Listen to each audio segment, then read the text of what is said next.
जय हिंद दोस्तों, स्वागत है आप सभी का आपके अपने YouTube चैनल जैकपुर पे। तो क्लास 11 का हम लोग देख रहे थे 20 डेज टारगेट, और आज हम लोग करने वाले हैं डे 16, यानी कि डे 16 होगा। इससे पहले भी हम लोगों ने डे 15 तक कंप्लीट कर लिया है। सबके लिए अलग से मैंने प्लेलिस्ट बना दिया, आप वहाँ पे जाकर देख सकते हो। और आज के इस वीडियो में हम लोग हिस्ट्री, ज्योग्राफी, पॉलिटी और इकोनॉमिक्स के कुछ ऐसे सवालों को देखेंगे जो आपके एग्ज़ाम के लिए इम्पॉर्टेंट होगा। तो चलिए शुरू करते हैं। हम सबसे पहले हिस्ट्री को देखेंगे। ऊपर की ओर आपको टाइमिंग दिख रहा होगा। आपको जो भी विषय को देखना है आप वीडियो को आगे करके देख सकते हैं। सबसे पहला सवाल देखिए है आज का कि रोमन साम्राज्य का हृदय किसे कहा जाता है था। तो रोमन साम्राज्य का जो हृदय था वो किसको कहा जाता था, आपको बताना है तो भूमध्य सागर को। ऑप्शन नंबर बी इसका करेक्ट आंसर हो जाएगा। दूसरे सवाल पे आते हैं। दूसरा सवाल है कि स्पेन किसके व्यापार के लिए प्रसिद्ध था। अब ये जो स्पेन है वो किसके व्यापार के लिए प्रसिद्ध था ये आपको बतानी है। सही जवाब हो जाएगा जैतून के तेल के लिए ये प्रसिद्ध हुआ करता था। क्वेश्चन नंबर आते हैं 33 पे। इसमें कह रहा है ईसाई धर्म रोमन साम्राज्य का राजकीय धर्म कब बन गया। ईसाई धर्म जो है रोमन साम्राज्य का राजकीय धर्म कब बन गया, तो ये बन गया 4वीं शताब्दी में। ठीक है। क्वेश्चन नंबर आते हैं हम लोग 34 पे कि अहुर माजदा जो था वो कौन था। तो अहुर माजदा एक देवता था। कौन था? एक देवता था। क्वेश्चन नंबर आते हैं 35 पे कि बलात भर्ती वाली सेना किस राज्य की थी। तो बलात भर्ती वाली जो सेना थी वो फारस की थी। कहाँ की थी? फारस की थी, ध्यान में रखिएगा। अगले सवाल पे आते हैं। क्वेश्चन नंबर 36 दिनारियस नामक सिक्के कितनी शुद्ध चांदी के होते थे। तो ये 4.5 ग्राम का होता था। ऑप्शन नंबर बी इसका करेक्ट आंसर होगा। पांडुलिपि से क्या अभिप्राय है आपको बतानी है। तो हाथ से लिखी गई पुस्तक को हम लोग क्या बोलते हैं? पांडुलिपि बोलते हैं। सिकंदर यूनान के किस राज्य का शासक था। तो सिकंदर जो था यूनान के मकदूनिया का शासक था। ऑप्शन नंबर सी हो जाएगा। क्वेश्चन नंबर आते हैं 39 पे कि रोमन साम्राज्य के राजनीतिक इतिहास में एक प्रमुख खिलाड़ी कौन था। तो यहाँ पर जो एक प्रमुख खिलाड़ी है वो था आपका अभिजात वर्ग। ऑप्शन नंबर ए हो जाएगा। क्वेश्चन नंबर आते हैं 40 में। इसमें कहा गया है कि सीनेट रोम में एक संस्था थी जिसमें कौन से वर्ग शामिल थे। तो इसमें जो वर्ग शामिल थे ना वो थे आपका अभिजात वर्ग, कुलीन, जमींदार। तो उपरोक्त में से सभी हो जाएगा। रोम किस नदी के किनारे बसा हुआ है आपको बताना। काफ़ी अच्छा सवाल है। तो रोम जो है वो टाइबर नदी के किनारे बसा हुआ है। क्लियोपैट्रा किस वंश की राजकुमारी थी। तो ये जी थी वो टॉलमी। ठीक है, किसकी थी? टॉलमी राजवंश की राजकुमारी थी। रोमन साम्राज्य का प्रसिद्ध चिकित्सक कौन था। तो रोमन साम्राज्य का जो प्रसिद्ध चिकित्सक था वो कौन था आपको बतानी है। सही जवाब हो जाएगा आपका गैलन। बाइंजेटिन शहर का वर्तमान नाम आपको बताना है तो इस्तांबुल। ऑप्शन नंबर ए हो जाएगा। नेक्स्ट है कोलोसियम क्या है आपको बतानी है। तो कोलोसियम एक अखाड़े का नाम है। ऑप्शन नंबर ए हो जाएगा। रोम साम्राज्य की दक्षिणी सीमा पर कौन सा जगह स्थित था। रोम जो था, रोम साम्राज्य दक्षिणी सीमा पर कौन सी जगह पर स्थित था आपको बतानी है। सही जवाब हो जाएगा आपका सहारा रेगिस्तान। सम्राट त्राजन का शासनकाल आपको बतानी है। तो सम्राट त्राजन का जो शासनकाल था 113 से 117। Option number B. Question number 48 Italy की कुल आबादी 75 लाख में से दासों की संख्या कितनी थी। यानी दासों की संख्या उसमें 30 लाख थी, याद रखिएगा। क्वेश्चन नंबर आते हैं 49 रोम के शहरी जीवन की एक प्रमुख विशेषता क्या थी। तो रोम के जो शहरी जीवन थी उसकी एक प्रमुख विशेषता थी सार्वजनिक स्नान। निम्न में से किस शासक का संबंध पवित्र रोम साम्राज्य से था। तो कौन से शासक का जो है संबंध था? शार्लमेन का। ऑप्शन नंबर बी हो जाएगा इसका करेक्ट आंसर। तो ये थे हिस्ट्री के कुछ इंपॉर्टेंट सवाल। अब चलिए ज्योग्राफी की तरफ चलते हैं। चलिए अब देखेंगे ज्योग्राफी के इम्पॉर्टेंट सवाल जो आपके एग्ज़ाम के लिए इम्पॉर्टेंट होगा। तो चलिए देखते हैं क्या है हमारा पहला सवाल। महासागरीय जल एक दिन में 2 बार ऊपर उठते हैं एवं नीचे गिरते हैं, इसका कारण क्या है। तो इसका कारण है सूर्य और चंद्रमा का आकर्षण बल। ऑप्शन नंबर बी इसका यहाँ पे करेक्ट आंसर होगा। जल के माध्यम से तरंग की गति करने के दर को क्या कहते हैं। तो इसको जो हम लोग कहते हैं उसको हम लोग तरंग गति कहते हैं। एक तरंग के उच्चतम एवं न्यूनतम बिंदुओं को क्या कहते हैं। तो एक तरंग के उच्चतम और न्यूनतम बिंदुओं को तरंग शिखर एवं गर्त कहा जाता है। क्वेश्चन नंबर आते हैं हम लोग 4 पे। कह रहा है कि यह तरंग की ऊंचाई का आधा भाग है कौन। तो आपको बतानी है। सही जवाब हो जाएगा आपका तरंग आयाम। ठीक है, जो इम्पोर्टेंट होगा उसी को करना है, बाकी सबको स्किप करना होगा क्योंकि सवालों की संख्या काफ़ी ज़्यादा है और आप लोगों का सिलेबस भी कंप्लीट करना है। वायु एवं वायुमंडलीय दाब में परिवर्तन के कारण जल की गति को क्या कहा जाता है? तो जल की जो गति होती है उसको हम लोग महोर्मी कहते हैं। ठीक है। फंडी की खाड़ी जो है वो किस लिए प्रसिद्ध है आपको बतानी है। जो फंडी की खाड़ी है वो प्रसिद्ध है आपका सबसे ऊंचा ज्वार भाटा के लिए। ऑप्शन नंबर ए हो जाएगा। नेक्स्ट है आपका कि विश्व के सबसे ऊंचे ज्वार भाटा कहाँ पे आते हैं। तो विश्व का जो सबसे ऊंचा ज्वार भाटा है वो आता है आपका फंडी की खाड़ी में। ठीक है, तो ध्यान में रखना है इसको। इंपॉर्टेंट सवाल जो होंगे सिर्फ ऐसे ही सवालों को हम लोग देखने वाले हैं आज के इस वीडियो में। क्वेश्चन नंबर आते हैं 12 पे। कह रहा है कि ऐसे ज्वार भाटा जिनकी ऊंचाई भिन्नता होती है वह क्या कहलाती है। तो ऐसे ज्वार भाटा को हम लोग क्या बोलते हैं? मिश्रित ज्वार बोलते हैं। ठीक है, इसको ध्यान में रखिएगा, काफ़ी अच्छा सवाल है। चलिए इसके बाद जो क्वेश्चन नंबर 14 को ध्यान से देखिएगा। उपसौर संबंधित है किससे? ये जो उपसौर है पृथ्वी व सूर्य के निकटतम स्थिति से संबंधित है। प्रतिवर्ष 3 जनवरी को क्या होता है? तो प्रतिवर्ष 3 जनवरी को जो है बताइए आपका क्या होगा? उपसौर होगा। कभी कभी आपसे ऐसे भी पूछ लेगा एग्जाम में कि उपसौर की घटना कब होती है, तो आपको बताना है 3 जनवरी। ठीक है, तो इसको अच्छा से याद रखिएगा। प्रतिवर्ष 4 जुलाई को क्या होता है? तो 4 जुलाई के दिन जो होता है वो होता है आपका अपसौर। हो सकता है कि आपसे एग्जाम में ये पूछ ले कि अपसौर की घटना कब होती है, तो आपका आंसर होगा उस समय 4 जुलाई। तो दोनों को अच्छे से याद करना है। ठीक है। क्वेश्चन नंबर आते हैं हम लोग 17 पे। कह रहे हैं कि धारा की गति को उसके प्रवाह के रूप में जानते हैं। प्रवाह को किस में मापा जाता है? तो प्रवाह को जो मापा जाता है वो नॉट में मापा जाता है। ठीक है, इसको ध्यान में रखना है। इसके बाद जो इम्पोर्टेंट है आपका पृथ्वी और तथा चंद्रमा की न्यूनतम दूरी कब होती है? तो पृथ्वी और चंद्रमा की जो न्यूनतम दूरी होती है ना वो होती है आपका जनवरी में। कब होती है आपका? जनवरी में होती है। ठीक है। फिर नेक्स्ट है आपका कि पृथ्वी तथा चंद्रमा की जो अधिकतम दूरी होती है वो कब होती है? तो पृथ्वी और चंद्रमा की जो अधिकतम दूरी होती है वो होती है आपका जुलाई में। कब होती है? जुलाई में होती है। ठीक है। महासागरीय जल की ऊपर एवं नीचे गति किससे संबंधित है? तो ये जो संबंधित है ये है आपका ज्वार से संबंधित है। ध्यान रखना है आपको। सागरीय लहरें निम्नलिखित में से कहाँ से ऊर्जा प्राप्त करते हैं? तो ये जो ऊर्जा प्राप्त करते हैं ये सौर प्रणाली से प्राप्त करते हैं। ठीक है। इसके बाद देखिए क्वेश्चन नंबर 26। वृहद ज्वार आते हैं आपको बतानी है। तो ये वृहद ज्वार जो होते हैं अमावस्या व पूर्णिमा के दिन आते हैं। ठीक है, इस बात का ध्यान रखिएगा, अच्छा सवाल है। क्वेश्चन नंबर आता है 29 पे कि सुनामी निम्नलिखित में से किसके कारण पैदा होती है? तो सुनामी जो पैदा होती है ना उसके उत्पन्न होने का कारण अंतर समुद्री भूकंप। ठीक है। क्वेश्चन नंबर आता है 31 पे कि महासागर की तरल सतह के विक्षोभ को क्या कहा जाता है या फिर कहा जाता है, आपको बतानी है क्या। ठीक है, सही जवाब हो जाएगा आपका लहर। क्या कहते हैं? लहर कहते हैं। सागरीय लहरें निम्नलिखित में से कहाँ से ऊर्जा प्राप्त करती है? तो सागरीय लहरें जो होती है ऊर्जा प्राप्त करती है सौर प्रणाली से। तरंग में जल कणों में गति जो होती है वो कैसा गति होता है आपको बतानी है। तो ये गोलाकार गति होता है। ठीक है। नेक्स्ट है आपका क्वेश्चन नंबर 36। सागर में ज्वार भाटा आने का क्या कारण है? तो सागर में ज्वार भाटा आने का जो कारण है वो है आपका सूर्य व चंद्रमा दोनों का गुरुत्वाकर्षण। ठीक है। अगले सवाल है आपका लघु ज्वार के समय पृथ्वी की स्थिति होती है। लघु ज्वार के समय जो पृथ्वी की स्थिति होती है वो समकोणिक होती है। कैसा होता है? समकोणिक होता है।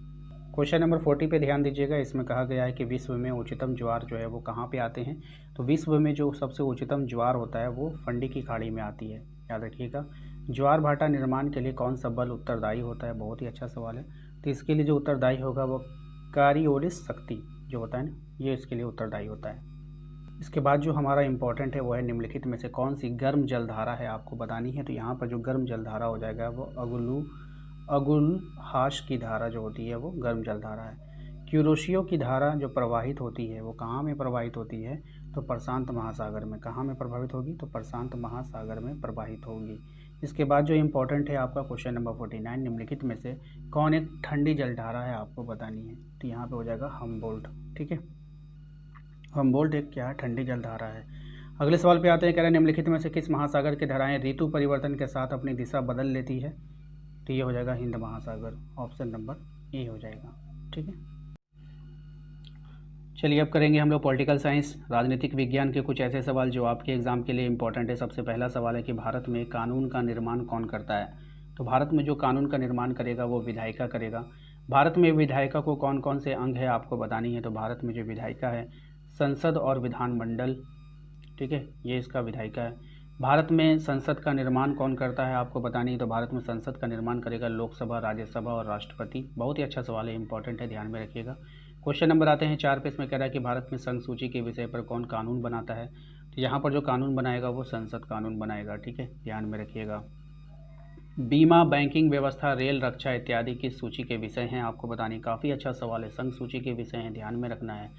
राज्य सूची के विषय पर कौन कानून बना सकता है, तो राज्य सूची के विषय पर कानून बनाएगा आपका विधानमंडल, ऑप्शन नंबर बी हो जाएगा। पुलिस व्यवस्था किस सूची का विषय है आपको बतानी, तो पुलिस व्यवस्था जो होगा वो राज्य सूची का विषय है, ऑप्शन नंबर बी हो जाएगा। क्वेश्चन नंबर आते हैं हम लोग 8 पे, इसमें कहा गया है कि सामाजिक आर्थिक नियोजन और शिक्षा किस सूची का विषय है, ये बतानी है आपको। तो ये जो हो जाएगा समवर्ती सूची का विषय हो जाएगा। समवर्ती सूची के विषय पर कानून कौन बना सकता है, तो इसके ऊपर जो कानून बनाएगा वो संसद और विधानमंडल बनाता है, ऑप्शन नंबर सी हो जाएगा। क्वेश्चन नंबर आता है 10 पे, विधानमंडल का निर्माण किस प्रकार से होता है, तो विधानमंडल का जो निर्माण होता है वो होता है आपका राज्यपाल विधानसभा, और राज्यपाल विधानसभा और विधान परिषद उपरोक्त में से दोनों हो जाएगा, ऑप्शन नंबर सी हो जाएगा, ठीक है। क्वेश्चन नंबर आते हैं 11 पे, इसमें कहा निम्नलिखित में से किस राज्य में विधान परिषद गठन नहीं किया गया है, तो किस राज्य में नहीं किया गया ये आपको बतानी है, तो झारखंड में नहीं किया गया है। निम्नलिखित में से किस राज्य में विधान परिषद है ये आपको बतानी है, तो विधान परिषद कहाँ पर है आपका, महाराष्ट्र में है, ऑप्शन नंबर ए हो जाएगा। क्वेश्चन नंबर आते हैं 13 पे, इसमें कह रहा है कि झारखंड में विधानमंडल कितने सदन वाला है, तो झारखंड में जो विधानमंडल है वो एक सदन वाला विधानमंडल है। झारखंड में विधानसभा सीटों की संख्या कितनी है आपको बतानी, इंपॉर्टेंट रहेगा एग्जाम के लिए, तो ये जो हो जाएगा आपका 81, ऑप्शन नंबर डी हो जाएगा। झारखंड में राज्यसभा में सीटों की कुल संख्या कितनी है, तो झारखंड में जो राज्यसभा है उसके सीटों की संख्या कितनी है, 6। झारखंड में लोकसभा सीटों की कुल संख्या कितनी है, तो झारखंड में लोकसभा सीटों की जो संख्या है वो है आपका 14, ठीक है। लोकसभा के कितने सदस्य जनता द्वारा चुने जाते हैं आपको बतानी है, तो ये जो चुने जाते हैं ये 543। वर्तमान में भारत में राज्य में कुल कितनी सीटें हैं आपको बतानी है, वर्तमान में भारत में राज्यसभा में कुल कितनी सीटें हैं ये आपको बतानी है। सही जवाब हो जाएगा आपका 245, ठीक है। राष्ट्रपति के द्वारा राज्यसभा के कितने सदस्यों को मनोनीत किया जाता है, तो राष्ट्रपति के द्वारा राज्यसभा के 12 सदस्यों को मनोनीत किया जाता है। लोकसभा का गठन करने एवं भंग करने का अधिकार किसको प्राप्त है, तो ये जो अधिकार प्राप्त है ये राष्ट्रपति को केवल प्राप्त है, ये आपको ध्यान में रखनी है, काफ़ी अच्छा सवाल है। क्वेश्चन नंबर आते हैं 21 में, कह रहा है लोकसभा के सदस्य चुने जाने के लिए न्यूनतम आयु कितनी होनी चाहिए, ये जो न्यूनतम आयु है ये 25 वर्ष होनी चाहिए। नेक्स्ट है आपका लोकसभा के कार्यवाही का संचालन कौन करता है, तो लोकसभा की कार्यवाही का संचालन करेगा लोकसभा अध्यक्ष, ऑप्शन नंबर सी हो जाएगा। नेक्स्ट है लोकसभा का एक वर्ष में कम से कम कितनी बैठक होना अनिवार्य है, तो ये जो बैठक होना अनिवार्य है ये हो जाएगा आपका 2, ऑप्शन नंबर बी हो जाएगा। नेक्स्ट जो इम्पोर्टेंट है, लोकसभा के 2 बैठकों के बीच अधिकतम अंतर जो है वो कितना होना चाहिए, तो ये अधिकतम अंतर आपका कम से कम 6 माह का होना चाहिए। लोकसभा के जो प्रथम अध्यक्ष थे वो कौन थे आपको बतानी, काफ़ी अच्छा सवाल है। तो इसका जो प्रथम अध्यक्ष था गणेश वासुदेवकर मावलंकर, इसको GV मावलंकर भी कहते हैं शॉर्ट में, ठीक है, तो ध्यान रखिएगा। लोकसभा के प्रथम महिला अध्यक्ष कौन थी ये आपको बतानी, ये भी सवाल कई बार एग्जाम में आता है, तो मीरा कुमार, ठीक है, कुमार लगा है लेकिन ये महिला है, ठीक है। लोकसभा का गठन राष्ट्रपति के द्वारा कितने वर्षों के लिए किया जाता है, तो लोकसभा का गठन राष्ट्रपति के द्वारा जो किया जाता है वो कितने वर्षों के लिए किया जाता है ये आपको बतानी है। सही जवाब हो जाएगा इसका ऑप्शन नंबर बी, 5 वर्षों के लिए। लोकसभा प्रतिनिधित्व करता है, कौन करता है, तो लोकसभा प्रतिनिधित्व करेगा आपका जनता का, ठीक है, किसका करेगा, जनता का करेगा। क्वेश्चन नंबर आते हैं हम लोग 29 पे, कहा गया राज्यसभा के सदस्य बनने के लिए न्यूनतम आयु कितनी होनी चाहिए, कितनी एज होनी चाहिए, तो 30 वर्ष। और लोकसभा तथा राज्यसभा की संयुक्त बैठक कौन बुलाता है, तो लोकसभा और राज्यसभा की जो संयुक्त बैठक है इसको बुलाएगा कौन, तो इसको बुलाएगा आपका राष्ट्रपति, ऑप्शन नंबर बी। आइए अब हम लोग करेंगे इकोनॉमिक्स के कुछ ऐसे सवाल जो आपके एग्जाम के लिए इंपॉर्टेंट होगा। सबसे पहला सवाल है कि रमेश भुगतान लेकर अन्य व्यक्तियों को सेवा प्रदान करता है, यहाँ पर रमेश क्या है आपको बतानी है। तो यहाँ पर जो रमेश होगा वो हो जाएगा एक सेवा प्रदाता, ठीक है, क्योंकि वो सेवा दे रहा है और उसके बदले में क्या ले रहा है, पैसा ले रहा है। निम्न में से सेवा प्रदाता का उदाहरण आपको बताना है, डॉक्टर, वकील, वाहन चालक, उपरोक्त में सभी, तो उपरोक्त में से सभी हो जाएगा, क्यों कि सभी सेवा देते हैं और इसके बदले में भुगतान लेते हैं। क्वेश्चन नंबर आते हैं 18 पे, इसमें कह रहा है आपका माँ के द्वारा अपने शिशु का लालन पालन सामान्यता है, क्या है ये बतानी है आपको, तो सही जवाब हो जाएगा आपका एक गैर आर्थिक क्रिया, क्योंकि माँ जो है कोई पैसा नहीं लेती है, ठीक है। अगर माँ पैसा ले लेती है ना बच्चे की देखभाल करने के लिए तो फिर वो आर्थिक क्रिया में आ जाता। क्वेश्चन नंबर आते हैं 19 में, शिक्षक द्वारा धन प्राप्त करने हेतु छात्रों को शिक्षा प्रदान करना निम्न में से क्या है, तो यहाँ पर छात्रों को जो शिक्षा प्रदान किया था एक आर्थिक क्रिया हो जाएगा, ठीक है। अगर कोई शिक्षक पैसा नहीं ले रहा है तो वो गैर आर्थिक क्रिया में चला जाएगा। क्वेश्चन नंबर आते हैं हम लोग 20 में, निम्न में से मनुष्य के आम जीवन के कार्यभार को कौन प्रभावित करता है? तो यहाँ पर जो प्रभावित करेगा वो हो जाएगा आपका सुनामी, भूकंप, कोविड। तो उपरोक्त में से सभी हो जाएगा। क्वेश्चन नंबर आता है 21 में, अर्थशास्त्र का पिता किसको कहा जाता है? बहुत ही अच्छा सवाल है। तो अर्थशास्त्र का पिता कहते हैं एडम स्मिथ को। ऑप्शन नंबर डी हो जाएगा। नेक्स्ट आते हैं, अर्थशास्त्र नामक पुस्तक की रचना किसने किया था? तो अर्थशास्त्र नामक जो पुस्तक की रचना किया था वो किया था आपका चाणक्य ने। ऑप्शन नंबर बी हो जाएगा। वेल्थ ऑफ नेशन नामक पुस्तक किसकी रचना है आपको बतानी है। काफ़ी अच्छा सवाल है। तो इसकी जो रचना की थी एडम स्मिथ ने किया था। ऑप्शन नंबर सी हो जाएगा। क्वेश्चन नंबर आते हैं हम लोग 24 पे, राष्ट्र की संपत्ति की प्रकृति एवं कारणों की खोज नामक शीर्षक किसकी रचना है? तो ये जो रचना है ये एडम स्मिथ की रचना है। अर्थशास्त्र के मूल में है, अर्थशास्त्र के मूल में क्या है आपको बतानी है। तो इसके मूल में है चयन और दुर्लभता, दोनों हो जाएगा। ऑप्शन नंबर डी हो जाएगा। बी और सी दोनों हो जाएगा। अर्थशास्त्र का धन संबंध दृष्टिकोण किसने प्रस्तुत किया? तो इसको प्रस्तुत किया था एडम स्मिथ ने। ऑप्शन नंबर डी हो जाएगा। ठीक है। क्वेश्चन नंबर है 27 पे। 27 नंबर में कह रहा है कि अर्थशास्त्र जीवन के सामान्य कारोबार के संदर्भ में मनुष्य के किस कार्य का अध्ययन से संबंधित है? तो ये जो संबंधित है आपका आर्थिक कार्य से संबंधित है। ठीक है। सांख्यिकी का कार्य निम्न में से कौन नहीं है? तो यहाँ पे जो कार्य नहीं होगा वो हो जाएगा आपका संख्याओं का अमूर्तता से, ये नहीं होगा। ठीक है। श्याम हसुआ का विनिर्माण करके बिक्री के उद्देश्य से करता है। यहाँ पर श्याम क्या है? तो यहाँ पर श्याम हो जाएगा एक उत्पादक। ठीक है। हमारे दैनिक बोलचाल की भाषा में सांख्यिकी शब्द का प्रयोग दो भिन्न अर्थों में होता है। वो अर्थ क्या है? एक वचन में और बहुवचन में। ऑप्शन नंबर डी हो जाएगा। एक वचन के रूप में सांख्यिकी का तात्पर्य क्या है आपको बतानी है। तो यहाँ पर हो जाएगा आपका संख्याओं के संकलन, वर्गीकरण तथा प्रयोग का विज्ञान से। ठीक है। ऑप्शन नंबर डी हो जाएगा। क्वेश्चन नंबर आता है 32 पे, बहुवचन के रूप में सांख्यिकी का क्या तात्पर्य है? तो यहाँ पर हो जाएगा आपका व्यवस्थित रूप से संग्रहित संख्यात्मक तथ्यों से। ऑप्शन नंबर डी हो जाएगा। क्वेश्चन नंबर आते हैं हम लोग 33 पे कि बहुवचन के रूप में सांख्यिकी का सरल अर्थ क्या है? तो यहाँ पे हो जाएगा इसका सही कहना आंकड़ों से। ठीक है। ऑप्शन नंबर बी हो जाएगा।